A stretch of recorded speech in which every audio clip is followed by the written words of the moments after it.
आळंदीला जाऊ चला, ज्ञानदेव पाहू डोळा. आळंदीला जाऊ चला, ज्ञानदेवा पाहू डोळा.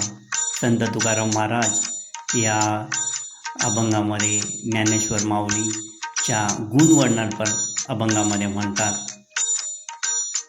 की ज्याप्रमाणे एक लेकरू आपल्या शाळेमध्ये जाते आणि शाळेमधून जेव्हा परत येते तेव्हा आपल्या माऊलीचं मुख बघण्यासाठी ते खूप आतुर असतं. घरामध्ये येते तेव्हा आणि माऊलीसुद्धा त्याची आईसुद्धा त्या मुलाची त्या पद्धतीने शाळेतून आलेल्या मुलाची वाट बघत असते. त्याच पद्धतीने माहेर आलेली लेक आपल्या माहेरी जे सुख अनुभवते किंवा तिच्या हृदयाच्या ज्या भावना असतात, विचार असतात, अति उच्च लेवलच्या, त्याच पद्धतीने हे वारकरी किंवा जे माऊलीचे भक्त आहेत हे जेव्हा आळंदीला जातात किंवा त्या दिशेने जेव्हा निघतात, त्यांच्या हृदयाच्या सुख किंवा त्यांच्या मनाची जी अवस्था असते, उच्च कोटीची विचार असतात, ते एकमेकाशी गप्पागोष्टीमध्ये आपलं पूर्ण भान हरवून जाऊन आणि ह्या आपल्या मनुष्य जन्माचा जो उद्देश कसा सफळ करतात ते संत तुकाराम महाराज या अभंगामध्ये सांगतात. तर आपण तो थोडासा गाण्याचा प्रयत्न करत आहे. आवडल्यास कमेंटमध्ये जरूर कळवा. आळंदीला जाऊ चला, आळंदीला जाऊ चला, आळंदीला जाऊ चला.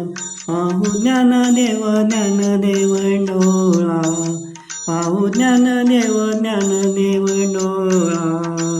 होतील भेटी या संतांच्या, होतील भेटी या संतांच्या.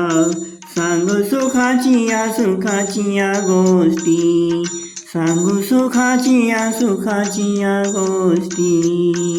आळंदीला जाऊ चला, आळंदीला जाऊ चला.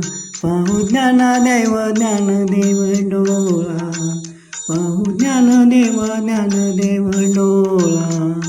ज्ञानेश्वर ज्ञानेश्वर ज्ञानेश्वर माऊली ज्ञानेश्वर, ज्ञानेश्वर ज्ञानेश्वर.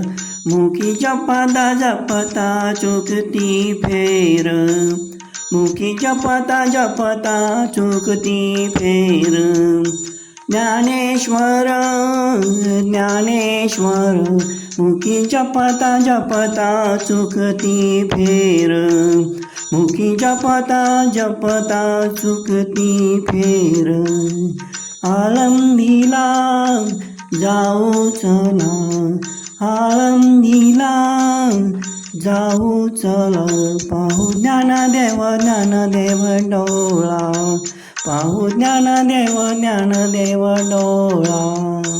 संत तुकाराम महाराज पुढे म्हणतात की पुन्हा जन्मच नाही, इथे तुमचे जन्म मनाचे 84,84,84 सर्व फेरे चुकणार आहेत.